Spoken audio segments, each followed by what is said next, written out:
So good evening. My name is Sister Kathleen Duffy, and as president of the American Teilhard Association, I'm pleased to welcome you to this evening's program. Can you hear me? Sure. Oh, this way. A nice cream cone, I always say. So I'm pleased to welcome you. A particularly warm welcome to many of you who have probably not been at any of our programs before, but certainly for those who have, we're so glad to see you once again. The American Teilhard Association was established in 1967 to extend knowledge of the cosmic vision of Teilhard de Chardin, to encourage its critical study, and to apply his thought as we examine humanity's place in the cosmos, as well as our responsibility for directing the development of an evolving world. I encourage you to become a member. You can find information on our website. Before we begin, let you know, those of you who are here in person, we have some books in the back, and Amy, who's sitting up here, will be glad to help you to purchase anything. Actually, one of those books is by Amy, and I would ask even those of you who are not here to think about purchasing it. It's a beautiful book, a beautiful meditation on some of Teilhard's work. And so, just so I don't forget that. I want to tell you how we're going to proceed tonight.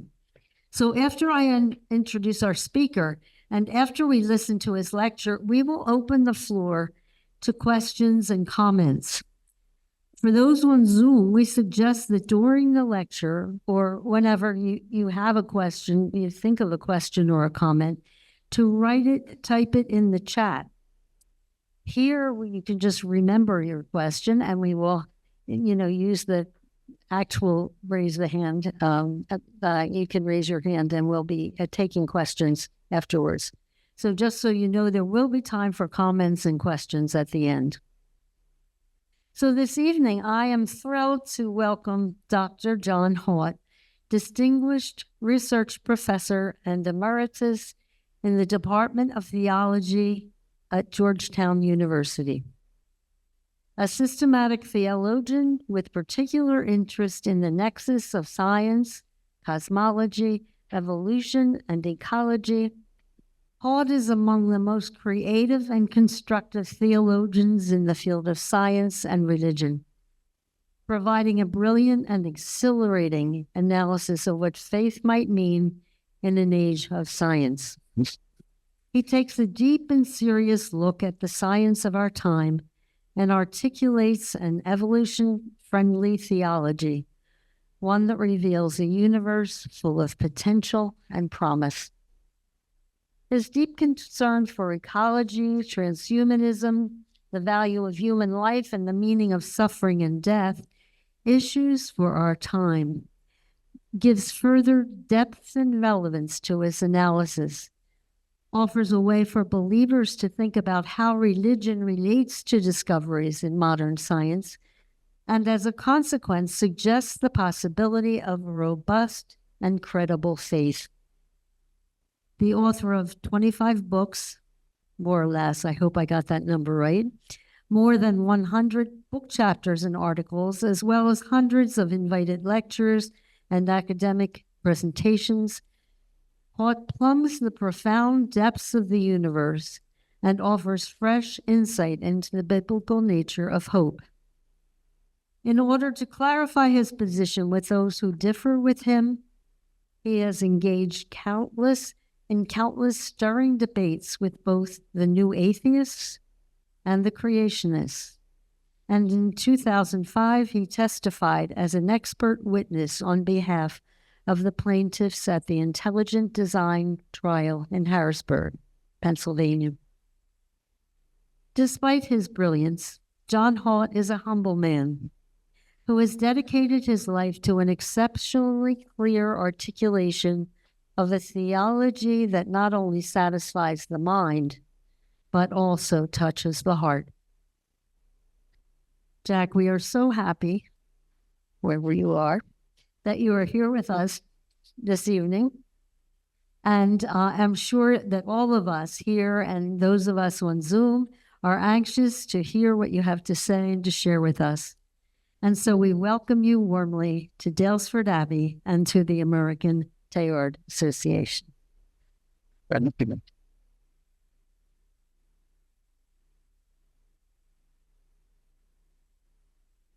Thank you so much, Kathy. Kathy reminded me this evening that we first met in 1996, and we have been great friends ever since. She's been one of the bright lights in my life ever since. So thank you for that wonderful, generous introduction. I want to thank Andrew also for his hospitality and having me here. And I was happy to meet some other friends this evening at dinner. And I'm very grateful for all of you coming here tonight when you could be home watching the World Series. And so, or maybe I'll leave time for that later on. But I started teaching science and religion at Georgetown back in 1970. And ever since that time, I've been interested in two big questions. The first one is whether science as a way of knowing leaves any room for faith in the religious sense of the term, and also whether scientific discoveries such as evolution and Big Bang cosmology, genetics, and other sciences, whether they leave us room for hope. And in this process of answering or trying to find some answer to that question, I had to ask a question that would not have occurred to our ancestors in religion and religious faith. And that's the question, what's really going on in the universe? It so happened, and I'll talk about that this evening, that it was only in the 20th century that science discovered that the universe is something that's not just plopped there or that's eternally there, but it's a process of becoming. It's still coming into being. In other words, the cosmos is a story. And one of the first scientists to have emphasized this point was the Jesuit geologist and paleontologist, Pierre Teilhard de Chardin. And so in the last 20, 30, 40 years almost, I've been very interested in asking Teilhard again and again what he can contribute to answering these big questions. In case any of you are not familiar with Teilhard, whether here or in Zoom land, just a few words about who he was. I said he was a Jesuit priest, geologist, born in 1881 in France, died in New York in 1955. As a young man, after he had studied some geology, which is an evolutionary science, he started asking questions about how to integrate his faith with what he was learning in his studies of geology and later paleontology and biology. He started writing papers on these topics, and his religious superiors saw that they were being circulated among tender minds, and they thought it would be better for those tender minds if Teilhard would just disappear from the European theater and spend a quarter of a century or so in China, which is the wrong place to send people who like to dig up old bones and rocks. And so while he was there, he became one of the top 2 or 3 geologists of the Asian continent, widely and deeply, uncontroversially accepted and praised by his scientific colleagues. He eventually suffered another form of exile. He came to New York and worked at the the American Museum of Natural History, and died while he was still working there in 1955. He's buried up in Poughkeepsie, New York. While he was in China and elsewhere, he kept up writing religious essays and books, especially The Phenomenon of Man, now translated as The Human Phenomenon. And he was unable, not allowed, not given permission by his order or the Vatican to publish his major work, The Phenomenon. And so he died and was relatively unknown, not scientifically, but religiously and theologically. And it was only after he died that his religious works or his religious commentaries on science were flooding the market of publishers. Harper and Row said that The Phenomenon of Man was the #1 religious bestseller in the 20th century for them, for Harper and Row. So in all these books, he's asking the question I've been asking all my life since starting to teach science and religion, whether we can find in the universe reasons for hope. And I've come to think of theology, at least as I understand theology, primarily as a quest, in line with 1 Peter's suggestion that we have to be prepared to give reasons for our faith. I've been looking into the universe of science to see if we can find there reasons for hope. And as we'll see tonight, most scientists, almost all of them, have doubted whether the universe provides reasons for hope. Teilhard was pretty much alone in telling us that if we look carefully, we will find reasons for hope, not just in religion, but in the universe itself. And that we can come up with a new meaning of Christ along the lines of St. Paul's and St. John's cosmic Christ. If we study the whole Christian religion, Christian faith and theology, against the backdrop of a universe that's still coming into being. He told everybody during his lifetime, you've got to get it into your mind, into your bones, into every fiber of your being, that we live in a universe that's still unfinished, still coming into being, and that will change everything. It will provide a whole new framework for faith and theology. So back to the first question, does science as a way of knowing leave any room for faith? One answer to that question is called scientism. Scientism is the belief that science is the only reliable guide to truth, and hence there is no future to faith. And the people recently most representative of scientism were the new atheists who flourished around the turn of the millennium. Sam Harris, Richard Dawkins, Daniel Dennett, Christopher Hitchens sold many, many books convincing people, or trying to convince people, that science leaves no room for faith. Their thinking was that science is opposed to faith. Science is based on evidence, they said. Of course, they meant scientific evidence, whereas faith is defined as belief without evidence. Science is said to be objective. It doesn't require the complicity of personal biases. It's purely objective. It's out there, whereas religion and faith are subjective. So they're opposed on that score as well. So consequently, science is rational and faith seems to be irrational to the new atheists. Sometimes people don't like to be called devotees of scientism, even though they are. But Richard Dawkins was not one of them. Dawkins says it may be that humanity will never reach complete understanding, but if we do, I venture the confident prediction that it will be science, not religion, that brings us there. And if that sounds like scientism, so much the better for scientism. In my classes and in my writings, the way in which I treated this phenomenon of scientism, since it is the main obstacle that the intellectual world has come up with to oppose the reality of faith and religion, is to ask whether scientism is itself reasonable. And it's not. It's logically self-refuting. Scientism says take nothing on faith, and yet if you examine it, it takes faith to embrace scientism. Faith, there's no scientific experiments that you can set up to prove that science is the only road to truth. You're making some assumptions, even in setting up such an experiment. After all, what is the evidence that science is the only road to truth?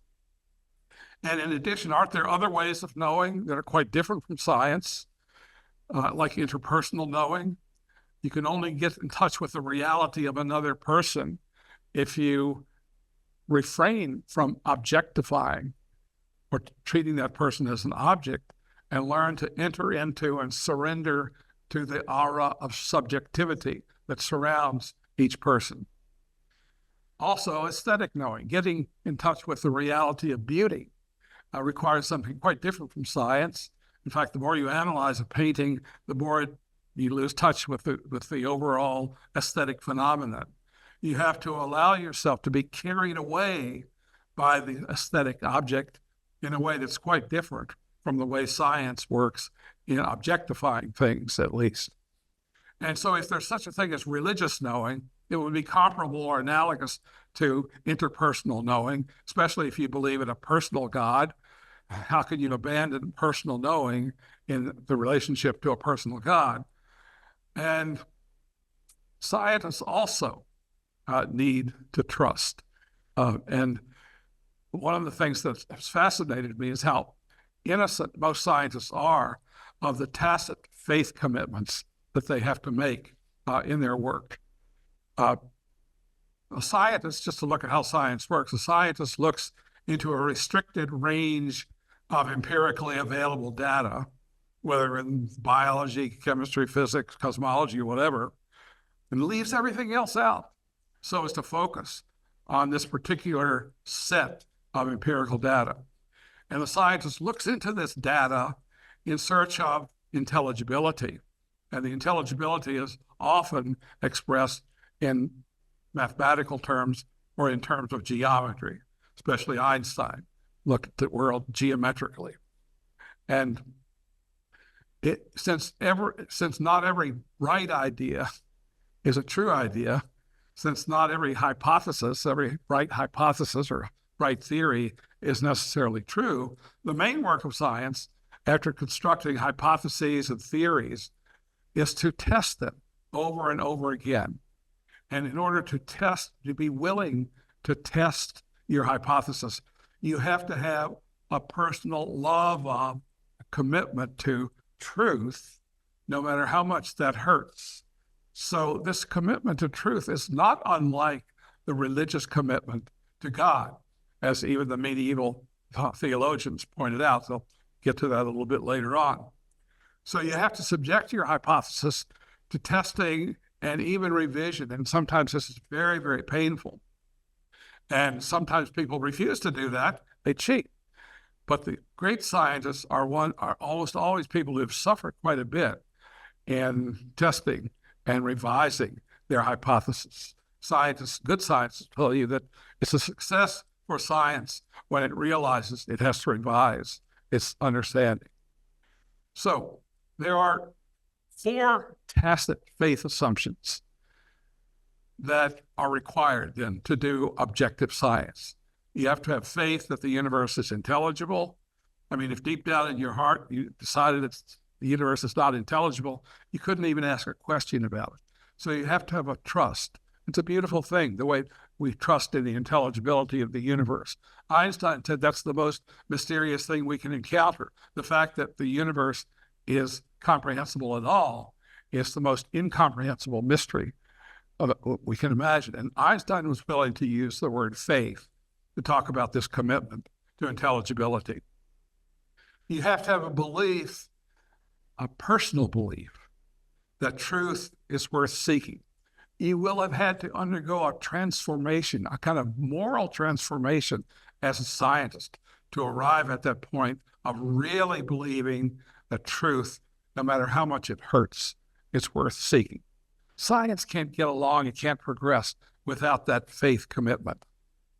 You also, since science is a social enterprise, you have to have belief in the rightness of honesty in your experiments and make sure that you share lovingly your data with those who are not familiar with it. Good scientists are always willing to share. And that's a faith commitment, that sharing is good, that love is worthwhile. And then something we don't think about very often, in order to do science, we have to have trust that our minds are of sufficient stature and integrity to distinguish between bright ideas and true ideas. And that's something that takes a lot of discipline. It's almost like a conversion that you have to go through to put yourself in the right frame of mind here. So, where then do we locate theology in relation to science as we understand it this way? Not here, not where we're spinning hypotheses and theories.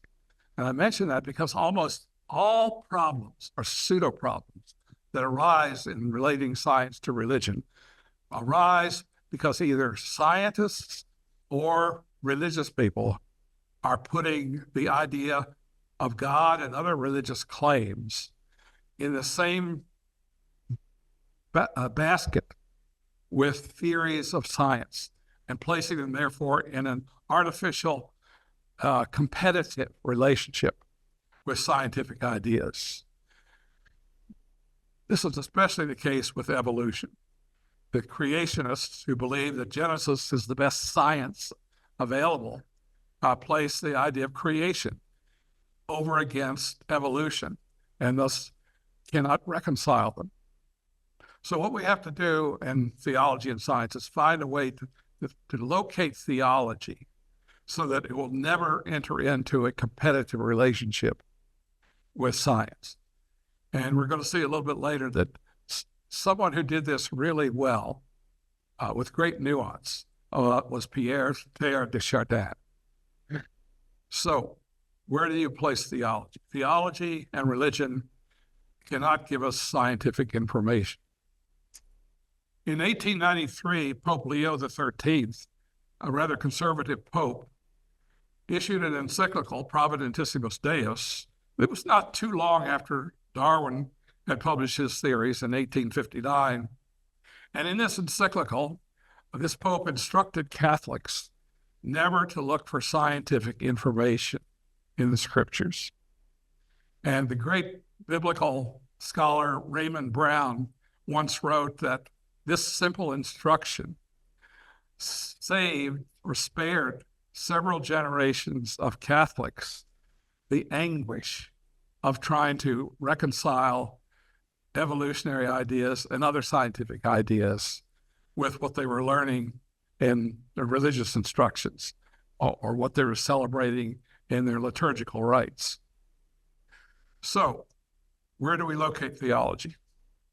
Theology's place, I believe, or have come to believe, is to respond not to scientific questions, but to more fundamental questions. Questions that arise once you realize the faith commitments that are necessary to do science. And one of those questions is, well, why is the universe intelligible at all? Not too many people ask that question, but sometimes if you're a scientist, you drive home and you're on your way home into the house and you say, why am I doing this? You know, what am I really trying to get at? You're on the edge of a religious question when you ask that. Or why is truth worth seeking? Why should I suffer so much for truth? And that's a place where theology can come in. Theology is not the only way of responding to those questions. Philosophers and others in common sense would give its own answers to those questions. But at least by relating theology primarily to these limit questions, these questions that arise at the limit of various disciplines, you're sparing the pseudo problem of trying to reconcile religious claims or scriptural passages with modern science. Why is honesty unconditionally right? And why should I trust my mind?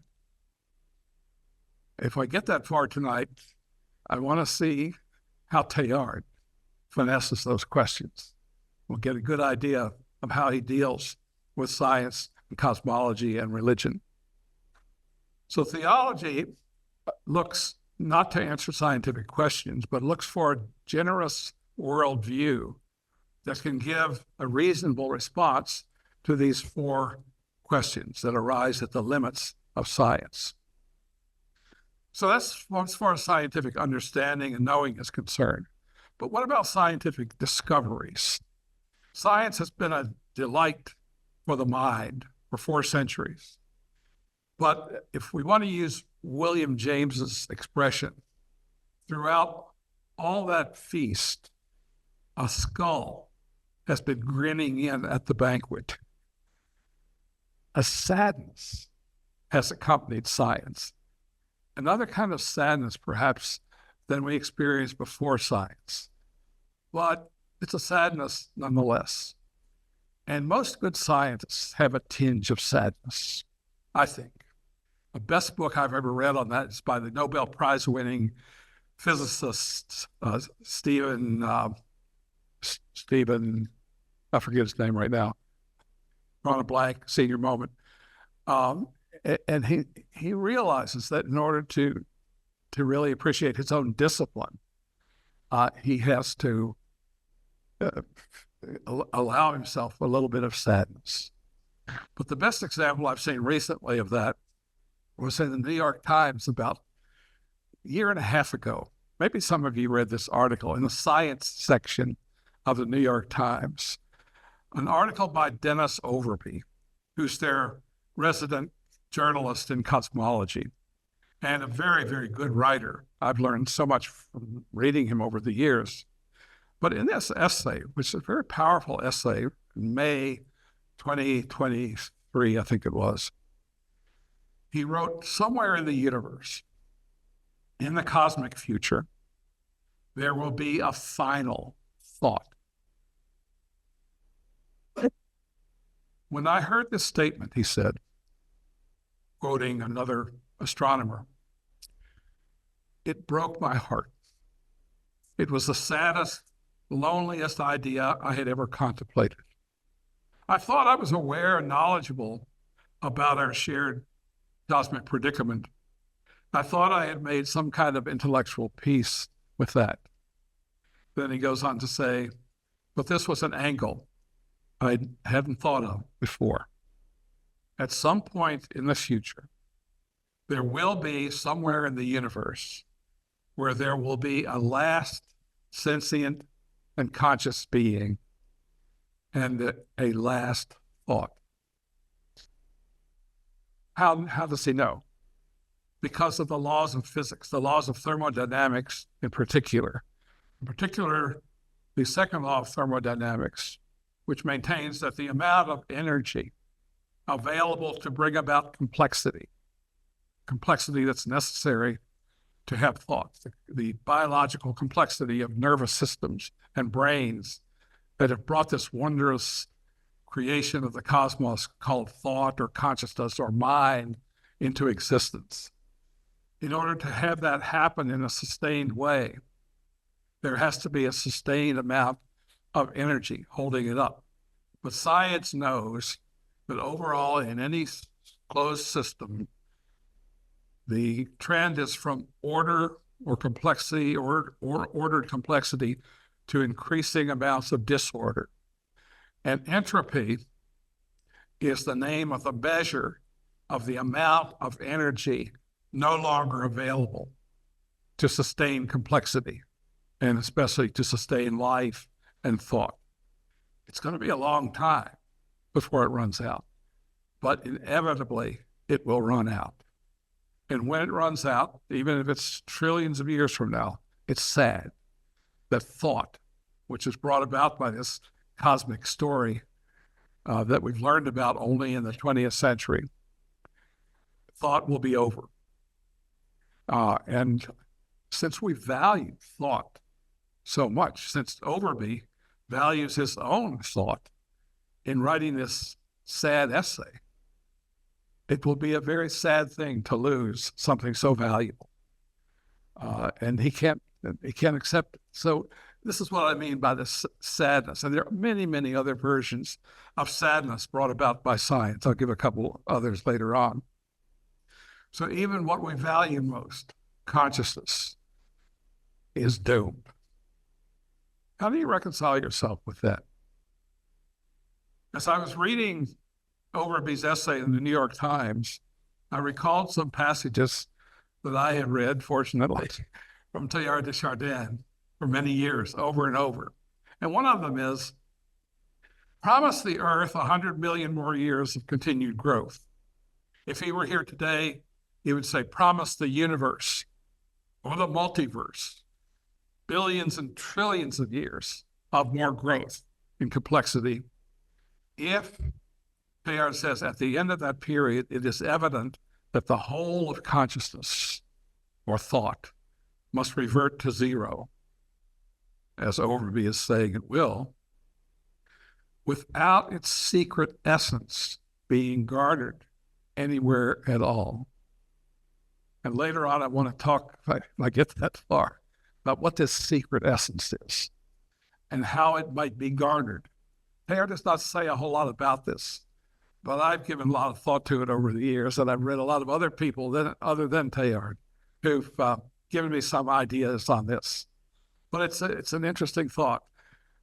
Will we even get up the gumption to do anything if we really believed in our heart of hearts that it's all going to be zero? It's going down the abyss of nothingness. If we'd really believe that, Teilhard says, we shall lay down our arms. Fortunately, most of us do not believe that, and especially scientists. Well, how do they justify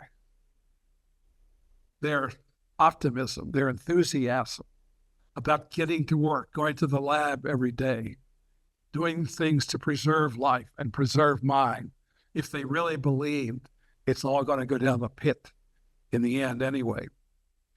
He says, Teilhard says, the prospect of a total death, which is what we're talking about here, will, I warn you, when it has become part of our consciousness, that's when we really believe it, it would immediately dry up in us the springs from which our efforts are drawn. I know that not everybody agrees with that, but I want to see what Teilhard is talking about here and what justifies the claims that he's just made. How can we sustain, he's asking, human effort, moral action, work, productivity, science, creativity, the educational processes that we put so much energy into? How can we sustain all that? And can we do so reasonably? Or are we being unreasonable when we do that? He tells us, in effect, you look at all of his writings, he talks a lot about the zest for living. And he believes that we can sustain moral activity and other kinds of effort only, we can do it well and persistently, only if we, first of all, have a zest for living.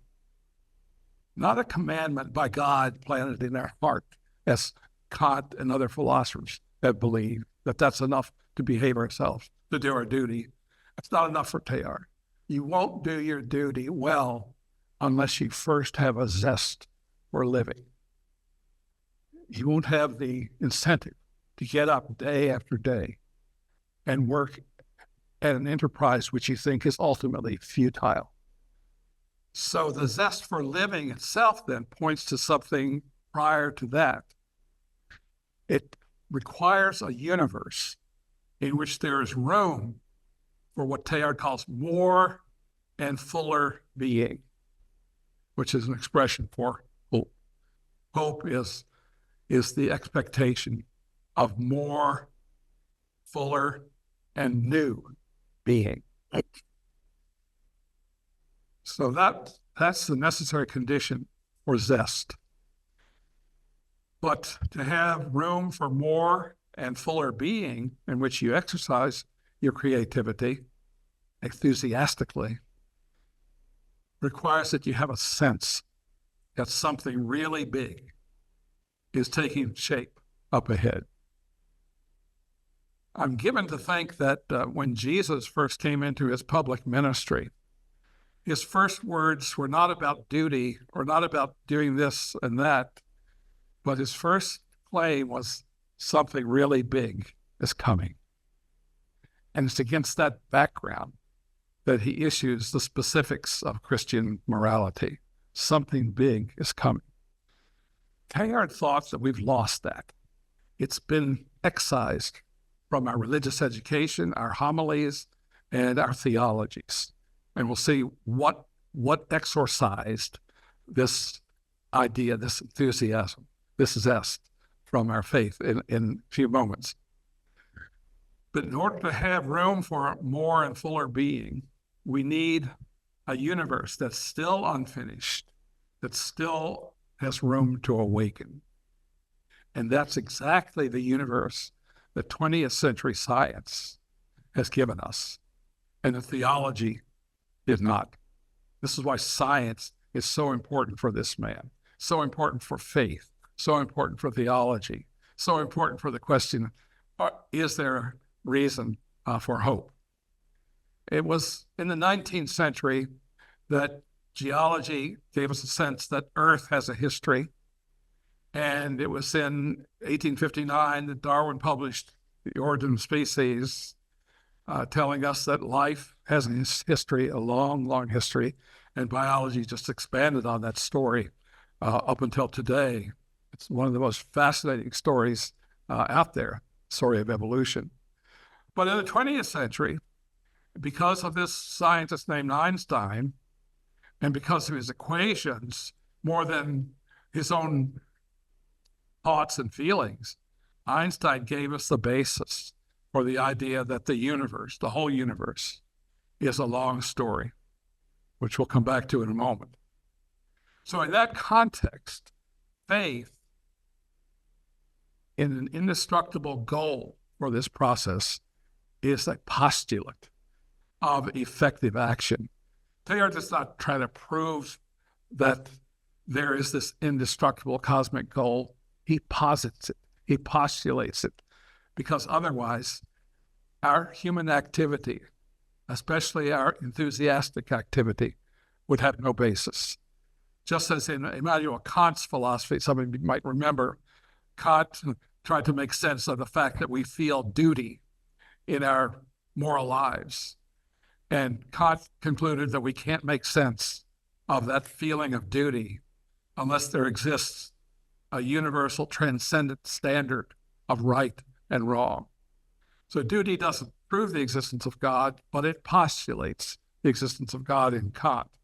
In a similar way, for Teilhard, the zest for living and effective action postulates that the universe has a goal, and that believing this goal is not going to distract us from our earthly tasks, as many 19th century atheists accused religion of doing.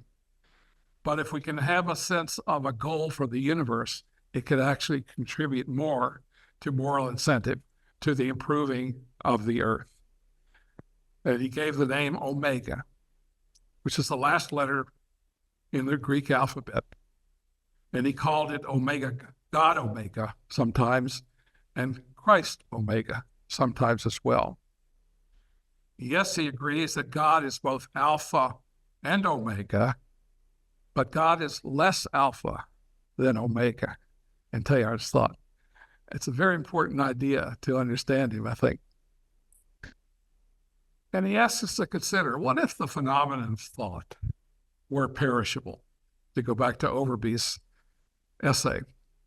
If at the end, annihilation lies in wait for me, Teilhard said, and he's got a lot of statements like this, it is just as though death were coming upon me tomorrow.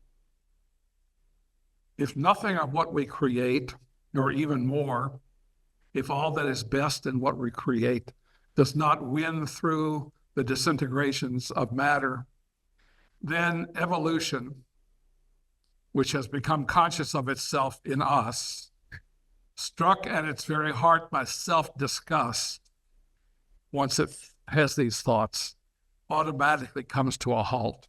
in a meaningless universe.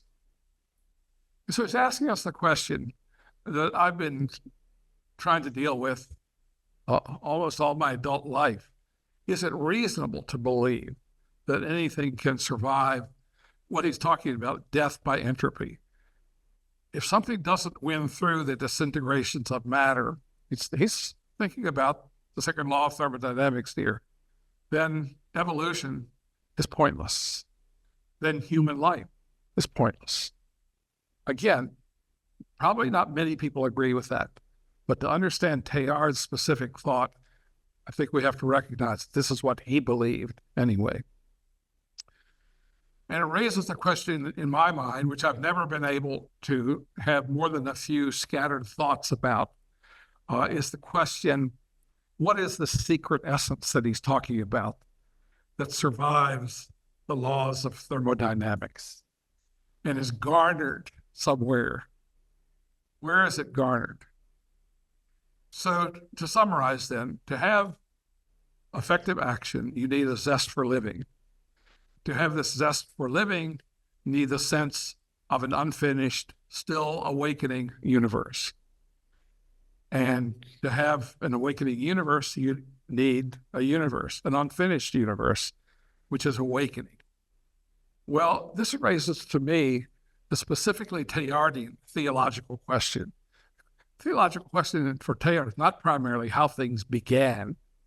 He's interested in that question, but he thinks it's very, very hard to determine beginnings of anything, to be precise about them. Instead, he's asking awakening to what? And this is where he thinks the theologies and religions of the world have their place. He calls it, in abstractly speaking, omega.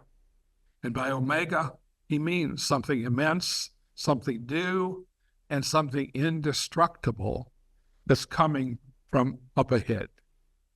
And so he understands faith, to come to our theme, faith in the future. The wager of faith in the future is, for Teilhard, faith that something immense, new, unprecedented, and indestructible is still coming.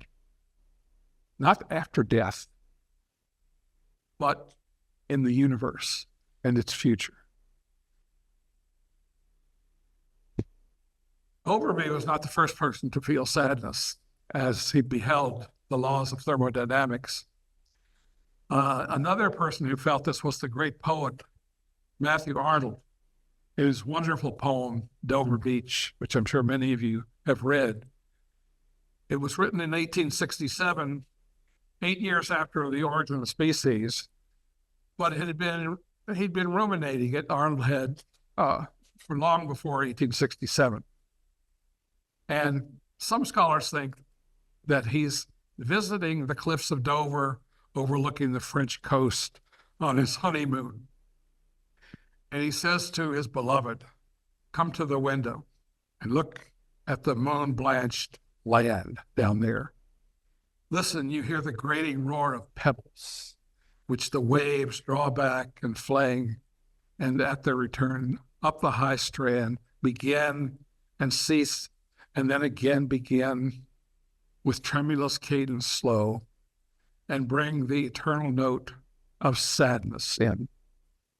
He's being educated in the emergent scientific materialism of the 19th century, which affected so much culture and so much thought, and which made its way into the poetry and art of the age. A.N. Wilson has written a wonderful book called God's Funeral, about the 19th century literature that arose in view of the second law of thermodynamics, or what physics and cosmology were saying. So what Arnold is talking about is this. He said, the sea of faith was once too at the full, and round earth's shore lay like the folds of a bright girdle furled. But now I only hear its melancholy, long withdrawing roar, retreating to the breath of the night wind, down the vast edges drear and naked shingles of the world. These are metaphors for the deadness of matter as it appeared in the physics since Galileo, but especially after Newton, physics of the Earth and the universe.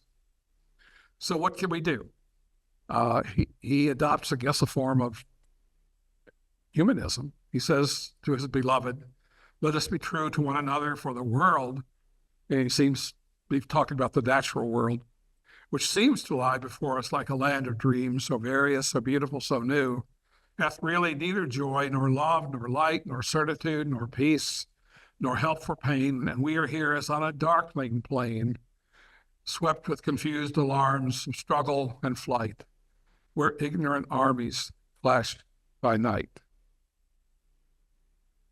The sea of faith, what's he talking about? Was once too at the full. I think one version of it, it was one in which probably most of us were shaped religiously when we were young, before we had a sense of science, a sense of nature, sense of the universe.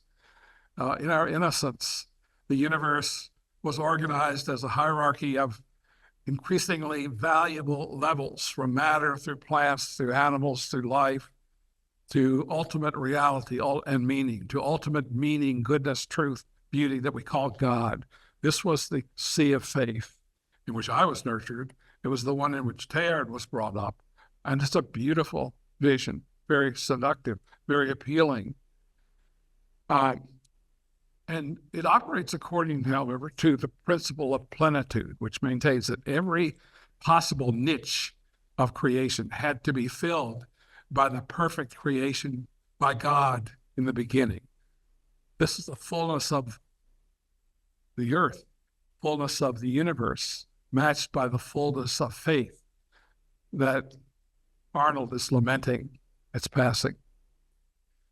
It operates according to what you might call the hierarchical principle, which maintains that a higher level in this picture of faith can encompass and comprehend a lower, but a lower cannot comprehend a higher.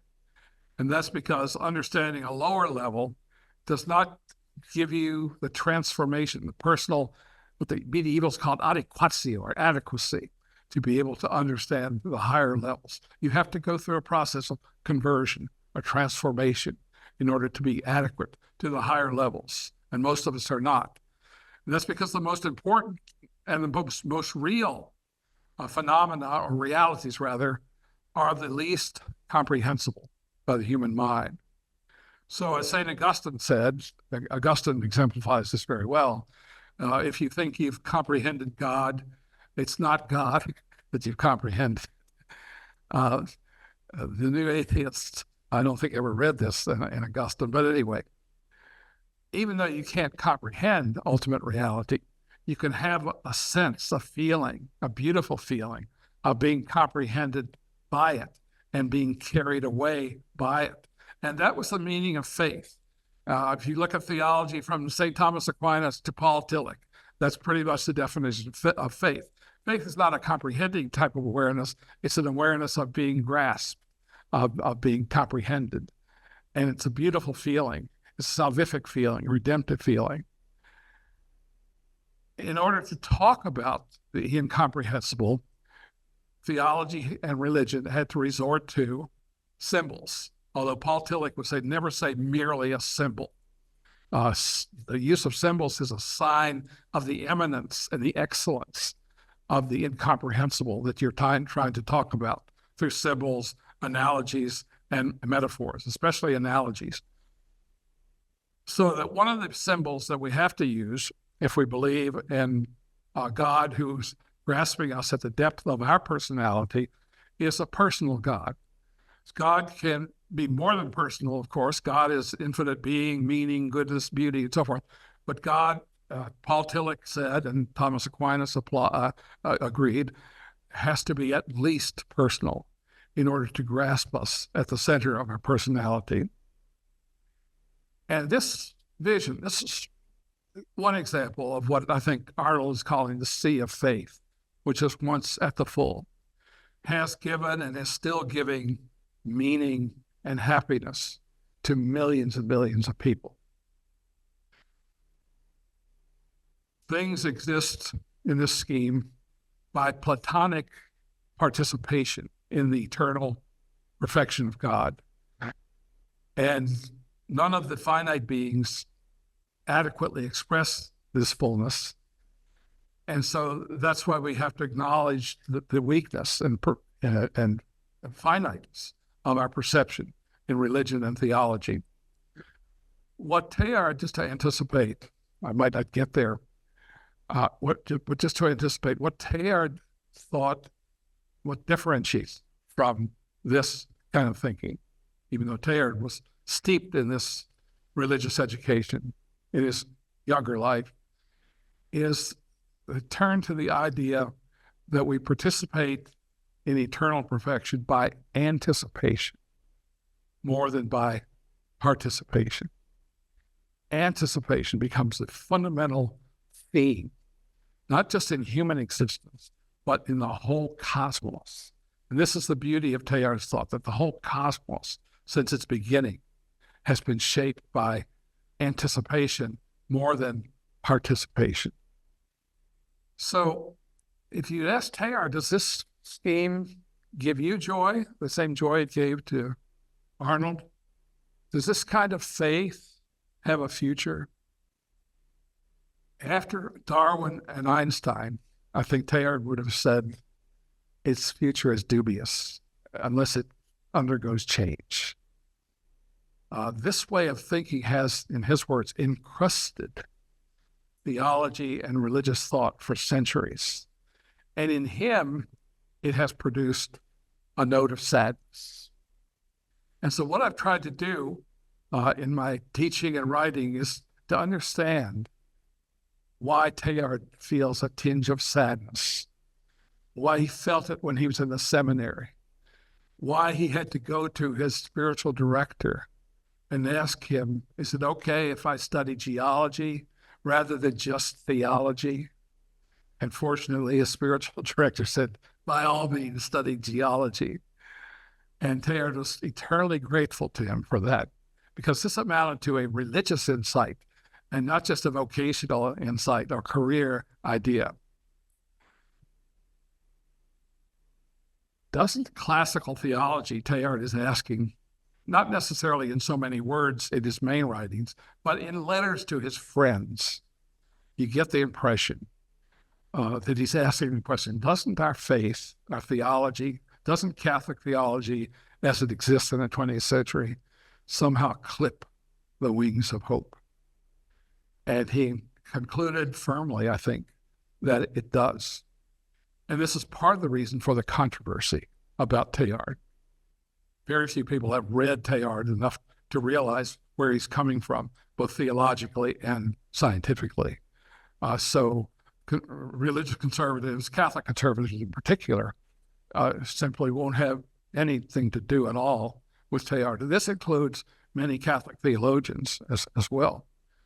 But I'm struggling here to try to understand just what is at issue in this almost schismatic version of Catholicism that we're living through today.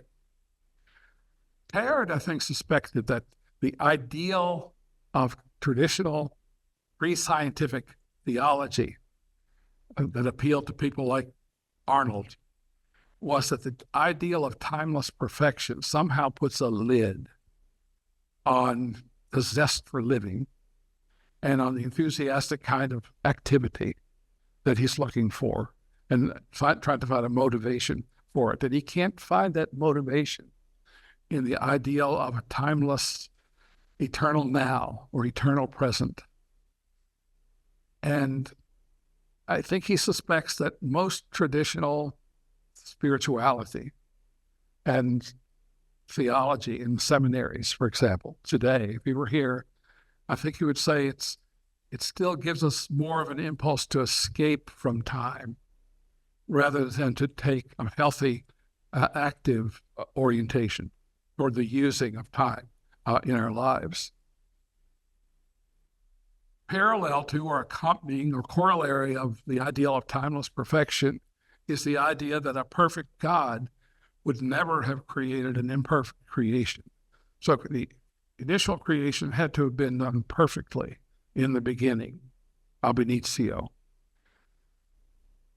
But what that meant for Teilhard, and not only for him, but for many 19th century atheists, including Friedrich Nietzsche, was that the idea of a perfect creation created by an eternally perfect and finished deity leaves no room for more being, which for Teilhard was a necessary condition of zest for living. And it's almost parallel to things you read in the more extreme version, Friedrich Nietzsche, who was obsessed with life and obsessed with the possibility of becoming, and asked, what can we create if God exists? What can we possibly, what kind of lives, are our lives a waste if all they're doing is producing a poor version of what was done much more perfectly in the hereafter? Think of what that does to our souls, to our incentive, to our spirituality, to our psyches, silently, but nonetheless, really. And hasn't that caused so much religious suffering? What's the point of human effort?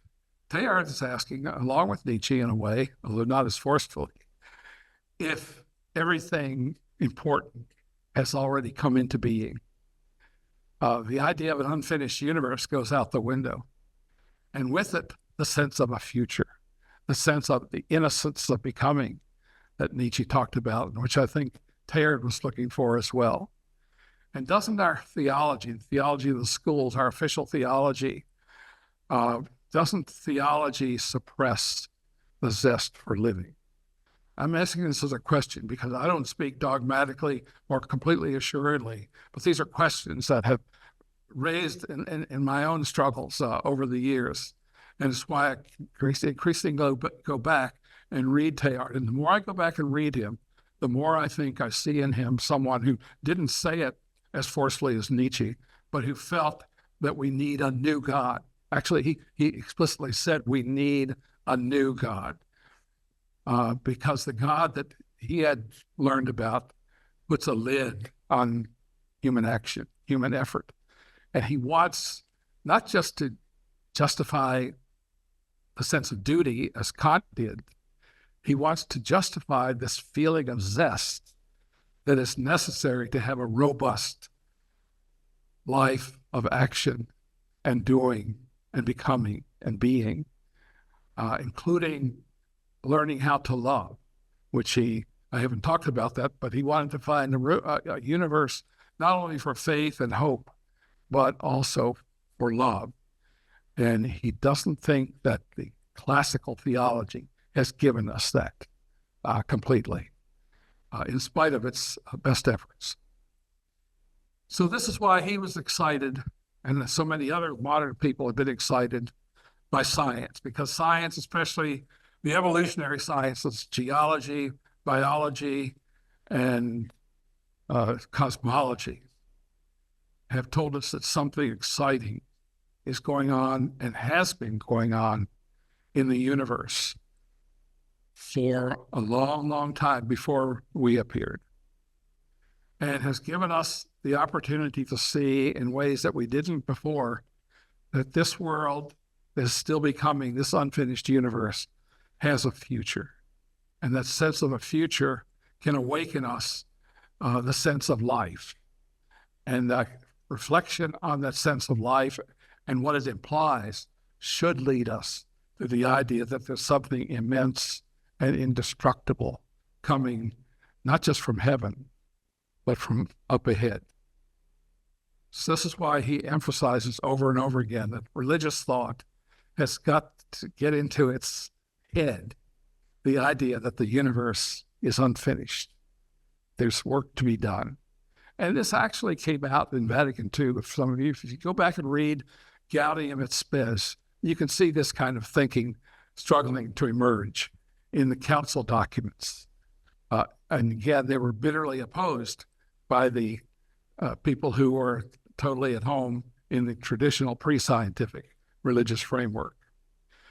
So it's a sustained effort, to summarize here, to sustain effort, life, and action.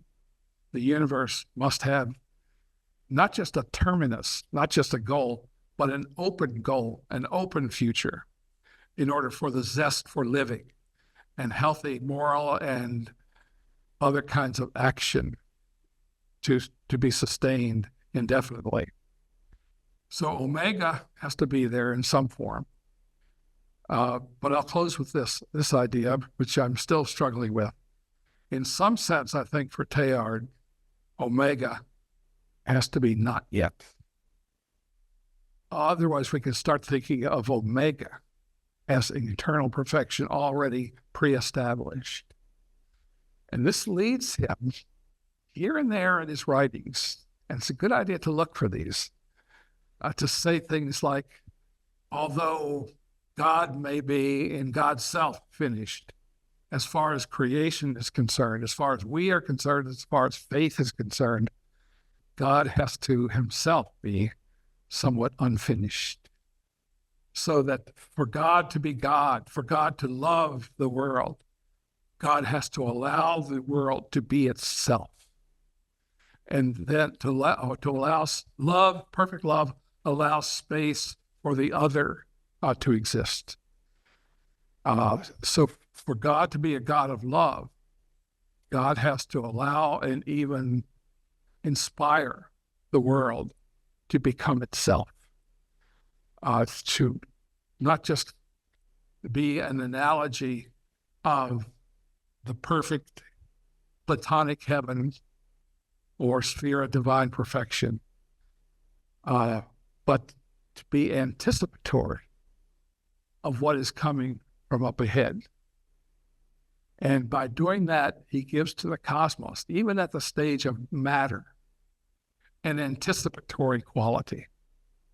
The universe has a universe of matter.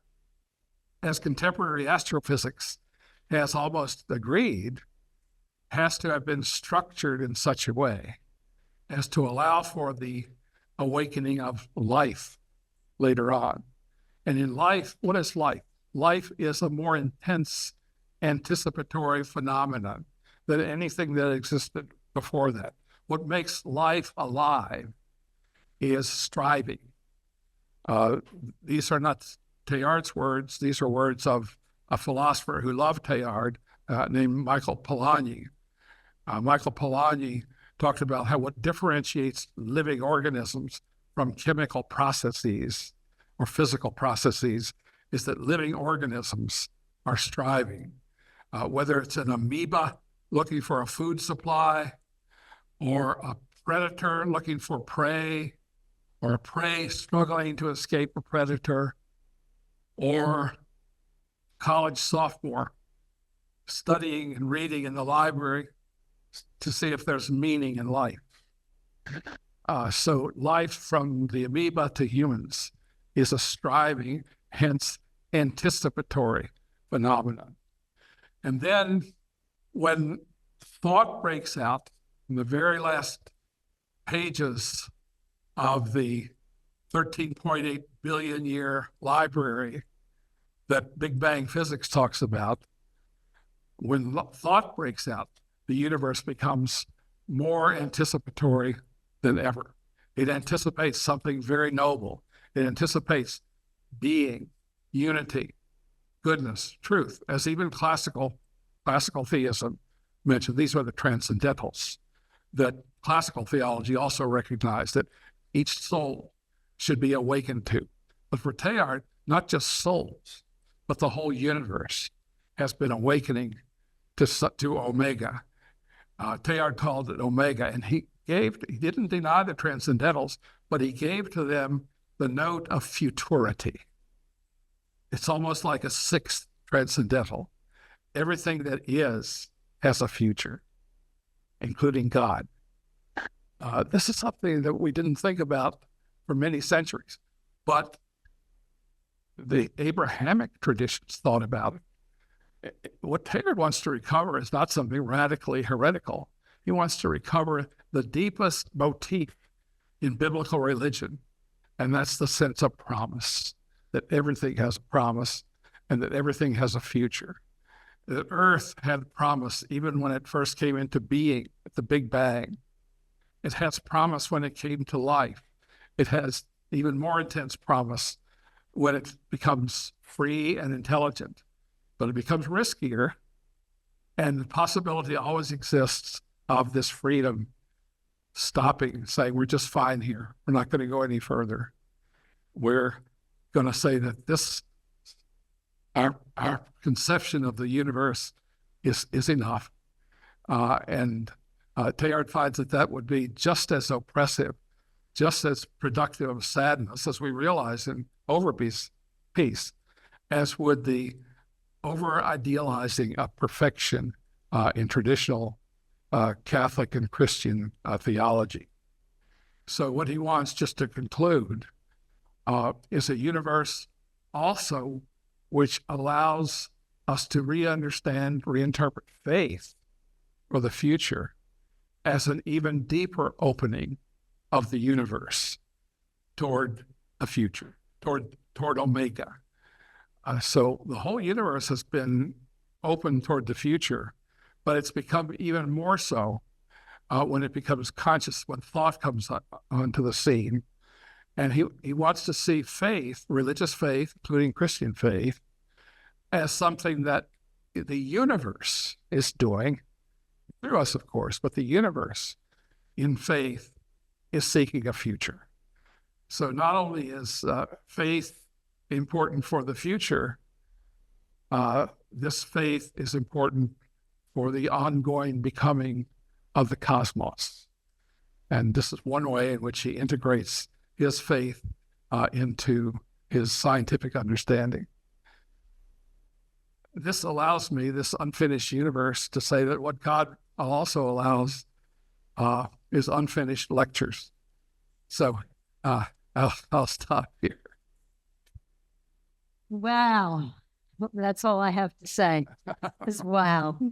It's just been wonderful to hear you again in person after so many years, and to again, as I always find, look, reading Teilhard again, I see something new, but I felt the same way tonight. Yep. I felt there was a depth to it that I hadn't heard. Maybe you said it, but By the way, I'll continue this. It won't be the same talk as tonight, but I'll continue it tomorrow at Chestnut Hill College. No, right. So if anyone wants to join us, please do that, either on Zoom or in person. So we have some time now for questions, for comments from the audience. We can Thank you. Let's wait. hold on a second. We're just going to ask you to speak into the mic, and please make sure you can hear yourself when you're speaking, because we do have a lot of people on Zoom too, so that way they can hear you as well. So it's okay. I've read somewhere that Teilhard felt that the church's religion's elimination of future prophecy is what is holding it back. And in fact, I think along with Teilhard's concept of the evolution of the universe, I think it's the human consciousness of the life that's going to define God in the future. Well, you mentioned prophets. I think Teilhard has a good place for them. Prophets are voices out of the future. For the theologian Paul Tillich, prophets are voices out of the depth, out of the abyss. But the difference between Teilhard and Tillich was that Teilhard considered the prophetic phase, starting with Abraham. Abrahamic faith itself is not just a religious development, it's a cosmic phase change, as it were, in the opening up of the future, which is the great contribution that Hebrew religion has given to humankind, but has been lost at times even in Judaism itself. Teilhard wants to resurrect that fundamental origin of all of the Abrahamic faiths, and that's the sense that the future comes like a bolt out of the blue, and authentic faith is being ready for the coming of that more and fuller and newer being from out of the future. That's authentic faith. And it's necessary not just for us and our psychological and spiritual well-being, it's necessary for the universe to now sponsor faith. He has a place somewhere, I forget where it was, when he says that what the universe needs now is faith, and ever more faith. It doesn't say what you people need. He said what the universe needs for it to continue its journey, and that's the source of life as well. Without a sense of future, there's no sense of life, the zest for life, as it were.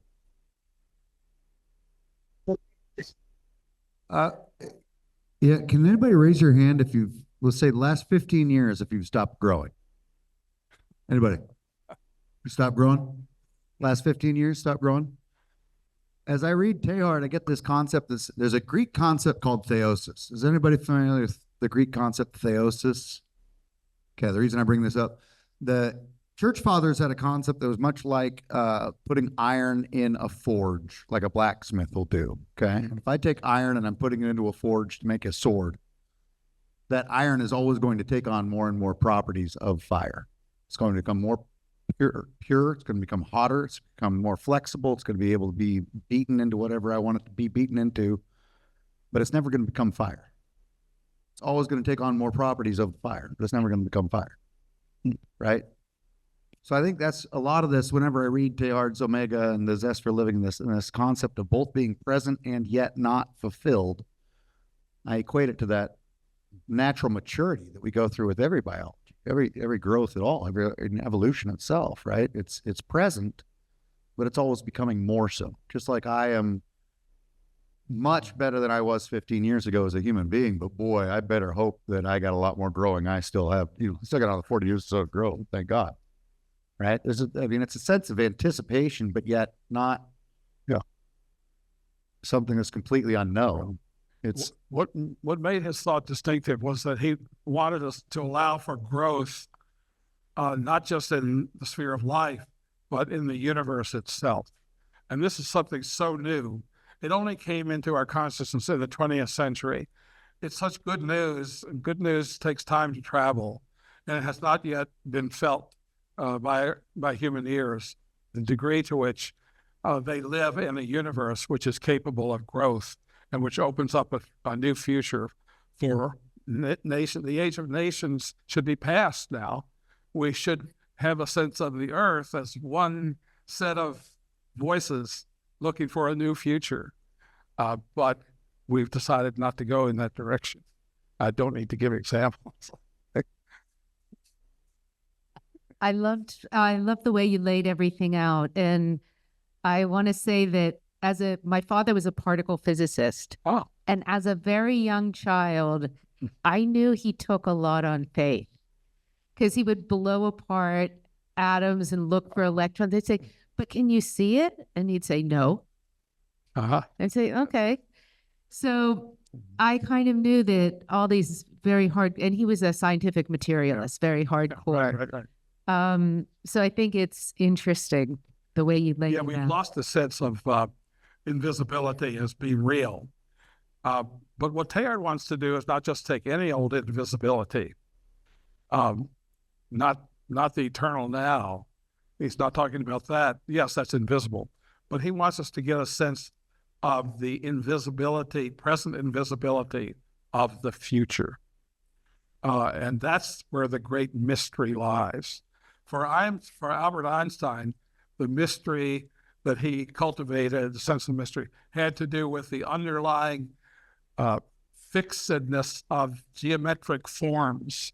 If you had Einstein and Plato were together on this idea that geometry is the best introduction to the mystery, to the glory and beauty of the invisible. For Teilhard, that was not the case. Geometry is okay, of course, but there's another invisible up ahead that is coming from up ahead that is much more enlivening than the changelessness of Platonic forms and geometric forms. There's a future which is approachable only by anticipation. rather than geometric participation. And when people would ask Teilhard and other people who have this kind of faith in the future, does this allow for happiness in the present? A lot of people complain about religions that talk too much about the future. Now is where it's at. Teach us how to get to milk the present moment for all that it's worth. But Teilhard, I think, would agree with the German theologian of hope, Jürgen Moltmann, who said, actually, the happiness of the present is anticipation, is hope. That's the kind of happiness that's proportionate to the present, which is not yet there. So the kind of happiness that we should cultivate is hope, but a hope that leads to action, that brings about the new future, as it were. I wanted to ask a question about what you think Teilhard might have thought of the bodhisattva ideal of constantly caring for all sentient beings, and there always being more and more. So there's never a fulfillment of that as compared with the Vedanta view of the eternal present and nothing moving. I don't know whether he ever explicitly talked about that, but I've thought about that a lot. The bodhisattva ideal is the one who, before entering in nirvana, suddenly realizes that he or she is not going to experience nirvana unless everybody else does, unless the whole creation, all of life somehow comes along with us. So is willing to wait until that happens. And I didn't mention it in my talk tonight, but what goes along with faith in the future is a willingness to wait and not be too impatient about placing yourself in the presence of eternal perfection. And Paul Tillich has a similar idea that we're stronger when we wait than when we possess. And we're happier, as long as we're finite beings, when we wait than when we possess. Why? Because if we try to find happiness, full happiness immediately, as we all do, whether we confess it or not, we all do that. But if that's what we try to do, we are, in effect, causing the universe to come to a premature close. Because nothing in the present universe can fill us up. And in the bodhisattva, you have this idea that I can't be filled up myself until all of life is able to enter nirvana. So patience and waiting are the very essence of that ideal. And for Teilhard, patience and waiting are part of biblical religion from the start. How many times do you see in the scriptures, only those who wait will not be put to shame, will not be disappointed. And time and time again, the heroic characters in the Bible all are instructed to wait, to be patient. I think that what scientific materialism, as well as otherworldly religiosity, do is succumb to impatience. They're both forms of wanting it all immediately. The materialist wants intelligibility to be simplified, so that, for example, Peter Atkins, a British physicist, says that all this apparent complexity you see around you, that's just primordial simplicity masquerading as complexity. So complexity is not real. But for Teilhard, complexity is a sign of the future. And somehow the future has to make room, not for oversimplification. Omega doesn't simplify things, but it allows for the fullness of complexity to coincide with the fullness of the future. And that's why the trend in science today, and Overby is victim of this, is to see that intelligibility means simplifying things until you get down to the basic element, and then taking those elements and adding in inviolable physical laws and that's enough to explain everything that happens. Well, that's not explanation. That's simplification. And it's appealing intellectually, and it's mathematizable, it's quantifiable. But real complexity, real beauty, real reality, the real future is a synthesis of overall unity and extensive complexity. This is contained in Teilhard's maxim: true union differentiates. Omega is the true unifier of all of cosmic reality, but it's not a simplifier. It doesn't reduce it. It gives back every particle its individuality. So that's the ideal of unity and overall intelligibility in Teilhard. But we're going to jump over to the chat here for a moment, and then we have some more questions in the room. So we're I'm sorry. Let's go to one from the chat, and then we'll come back to the room here. So a question here: how can we encourage others to shift their mindset from perfection diminished by sin to co-creative zest towards evolution? We need a new moral theology that's not based on imperatives or categorical imperatives or sense of duty implanted by God in us. We need to make the foundation of our morality what enhances life. And this is what I see in a lot of ecological morality today. Thomas Perry talks about the mutual self-enhancement of humans and the earth, something along that line. And it has to make the category of relationality fundamental. To be is to be related, to be free. Freedom means the capacity to relate. And maximum freedom, which we attribute to God, is infinite relatability. So in that sense, God is perfect and immutable.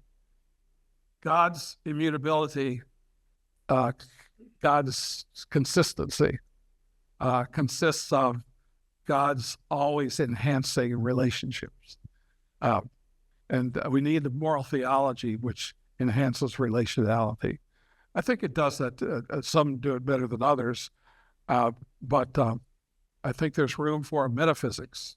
I call it a metaphysics of the future, a metaphysics in which the really real world consists not of an eternal static perfection from the beginning, but the real perfection consists of an open-ended capacity to cultivate relationships. And that's how I think Teilhard understood Omega.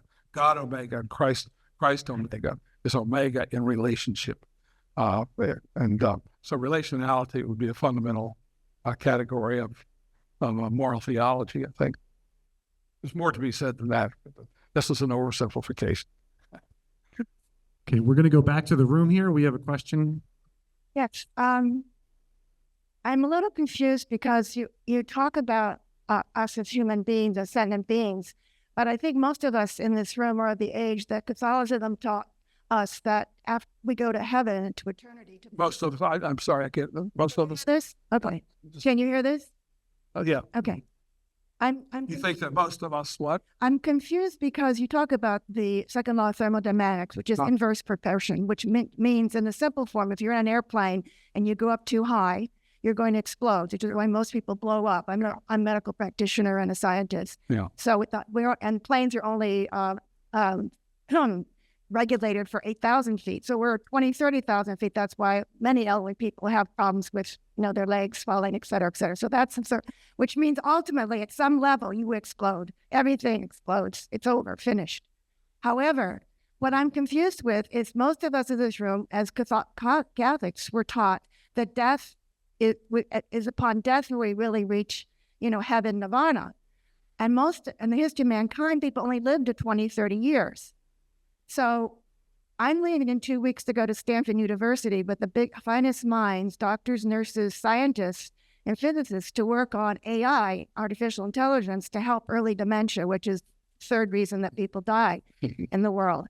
So you never mention death. You never mention going to heaven, which is what we're taught is the ultimate bliss. Never mentioned going to where? Heaven, Okay. dying, death, Yeah. the ultimate bliss. So you talk about Omega and this earth, but I will share with you, then I'll shut up. In my work with hospice, I find bliss at the moment that my patients die, and that's where they find nirvana and another universe, je ne sais quoi. Yeah, I didn't talk about that, and that's a very good question. I can perhaps say a few words about it. I mentioned at the beginning that what I'm looking for is what Teilhard calls the secret essence of the universe that is garnered somewhere, and it's garnered in Omega. So what is that secret essence? One way of looking at it is to say that entropy, even though it seems to be bad news by promising the decay of everything, entropy is what makes possible the grand story of the universe. How? Entropy implies that the collapse or the loss of usable or available energy is irreversible. But it's that irreversibility that gives to time its irreversible quality.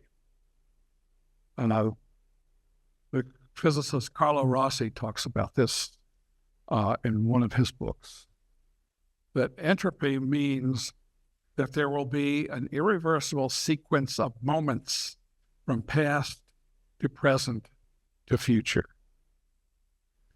And that's the stuff of story. And the thing about story is that it can carry a meaning. When we hear a story or read a story, notice how we're constantly anticipating where it's going. We need to look at the universe like that. And we're allowed to now as a result of relativity physics and Big Bang physics. We're allowed to see the universe as a story.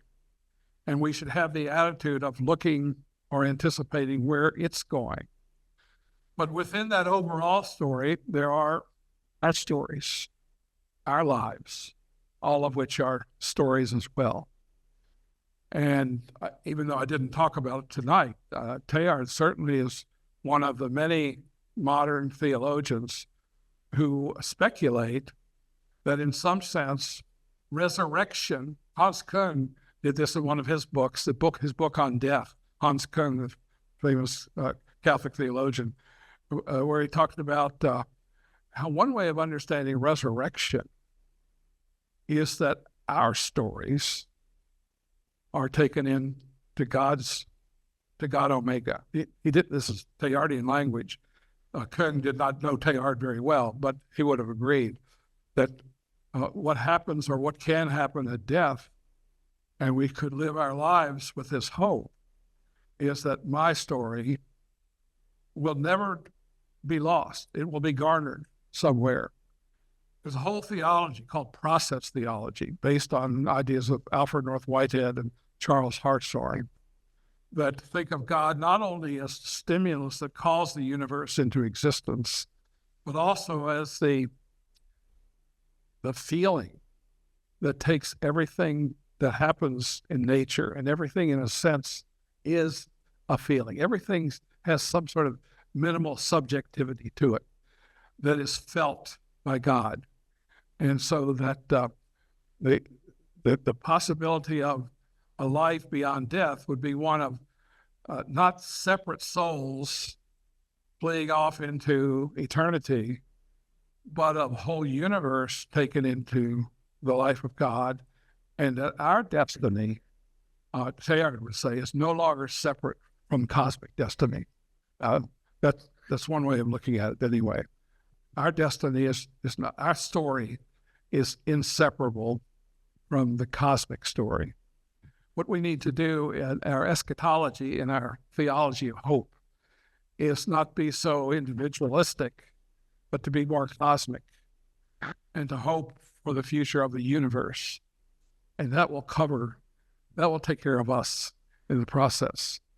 And that kind of thinking is important in moral theology, especially ecologically, to realize that what we're doing to our planet, we're doing to the cosmic story. We're keeping it from developing. When we're cutting off the systems of life from having a future, that's sinful, more sinful than we used to believe. And so, but if we have a cosmic hope, or even if we have a hope for the earth, which is something you can't have, I don't think, without a cosmic hope. If we have a cosmic hope, that should make us more aware of what we are doing to this story, whose secret essence is being felt by the infinite compassion of God. So that's one way of dealing with death from a Teilhardian point of view. We're going to go over here for maybe a couple more questions before we start to wrap up. I was really intrigued by your schematic that sort of laid out the pure faith of science early in the lecture. And as I was reflecting on that, I was wondering if within that schematic, is engineering the original sin? Bad engineering would be, but not necessarily good engineering. So, I didn't have time to really get to how Teilhard would finesse that, but if you have a minute or two, I could perhaps, no, that's okay. I'll take questions. But what Teilhard would say, theology needs to respond not only to the question, why is the universe intelligible, but also the question, why is it so hard to understand? Why is intelligibility so hard to grasp? Why is truth so easily distorted? That's what he wants to ask.